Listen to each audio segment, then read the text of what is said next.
Number 15, Luers dominates. For the second year in a row, Bishop Luers traveled the road to Fort Wayne all the way to the Coliseum. The Lady Knights won the 2A state championship. 8 months later, the football team captured the school's 10th state title. That put Luers second for most football titles in Indiana history and contributes to what seems to be a private school dominance in football. Private schools make up 11.5% of the membership, but account for more than 41% of the total football championships. Now, a proposal by the Indiana Football Coaches Association could level the playing field. It would create a sixth class to separate the mega schools that have dominated from the rest of the large schools in the state. Next, a point system would force schools that always go far in the playoffs to move up a class. Third, the top 2 teams in sectionals would be seeded. The IHSAA has not decided on the proposal. Number 14, Daniels' decision. Rumors swirled around whether Governor Mitch Daniels would run for president. May 22nd, the speculation was over. In an early morning email to supporters, Daniels said he would not make a run for the White House. I think he kind of wanted to put it out there quietly. Not answer any questions for a while. 2 days later, Daniels broke his silence with a news conference. He said at the end of the day, privacy for his family, especially his daughters, and the disruption of their lives was the reason he didn't join the race. But the possibilities of the VP spot on a ticket?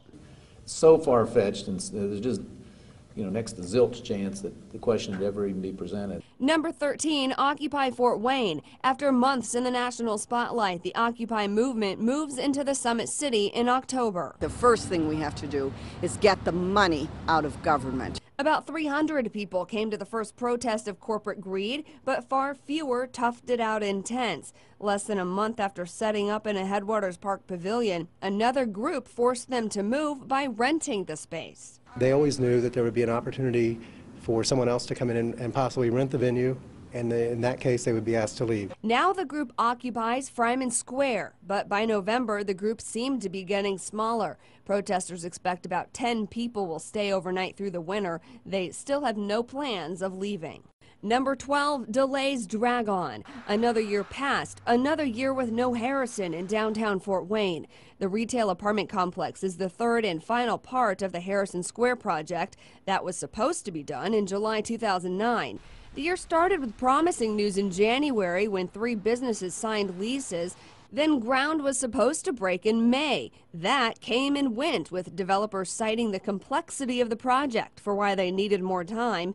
In September, another hopeful plan to start construction in November. We think we're a go. We're moving ahead with this project, and we have a definitive agreement. There are a few other small hurdles that need to be passed over, but we're looking forward to a groundbreaking yet this year. Now December, still no construction. By January 17, 2012, the project has to have all 100% of its funding, which consists of selling millions of dollars in state and federal tax credits.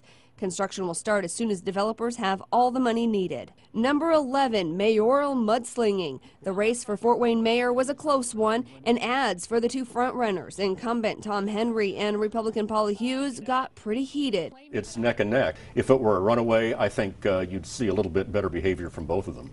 Then in a NewsChannel 15 debate, Henry avoided Hughes, asking all of his follow-up questions to independent Haley Arendt. I think Mayor Henry knows who the front runner is in this campaign, and he didn't want to give her any more airtime. I had heard a lot from Paula in a number of different venues, but had not heard much from Haley, and I wanted to know how he felt about certain issues. But voters chose Mayor Tom Henry for a second term. He won with 50% of the vote to Hughes' 46%.